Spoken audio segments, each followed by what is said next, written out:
क्या आप जानते हैं कि भारतीय संस्कृति में कितने प्रकार के दान बताए गए हैं?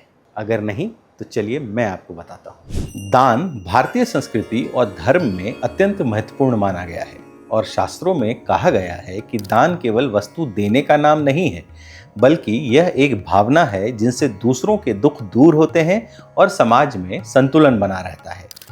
दान के कई प्रकार बताए गए हैं जो उद्देश्य और साधन के आधार पर अलग अलग कैटेगरी में आते हैं। सबसे पहले आता है अन्नदान, जिसे श्रेष्ठ दान कहा गया है। भूखे को भोजन कराना सीधे जीवन बचाने के बराबर माना जाता है। इसके बाद है विद्यादान, जो सबसे स्थायी और महान माना गया है, क्योंकि ज्ञान से व्यक्ति जीवन भर के लिए आत्मनिर्भर बनता है। इसी तरह जलदान का भी महत्व है। खासकर गर्मी के दिनों में प्यासे को जल पिलाना पुण्यकारी माना जाता है। इसमें पशु पक्षी वृक्ष आदि के लिए दिया गया जल भी दान ही माना जाता है। इसके अतिरिक्त भूमिदान, गौदान और कन्यादान भी प्राचीन परंपराओं में विशेष स्थान रखते हैं। भूमिदान का अर्थ है जरूरतमंद को जमीन देना। गौदान धार्मिक अनुष्ठानों और सामाजिक कल्याण से जुड़ा है और कन्यादान विवाह संस्कार का एक प्रमुख अंग है।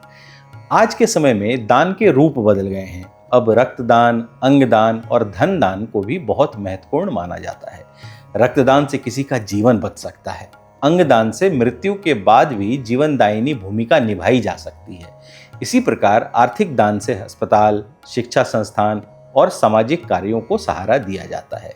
दान का सार यही है कि यह निस्वार्थ भाव से किया जाए। बिना अहंकार और प्रतिफल की इच्छा के दिया गया दान ही सच्चा दान है।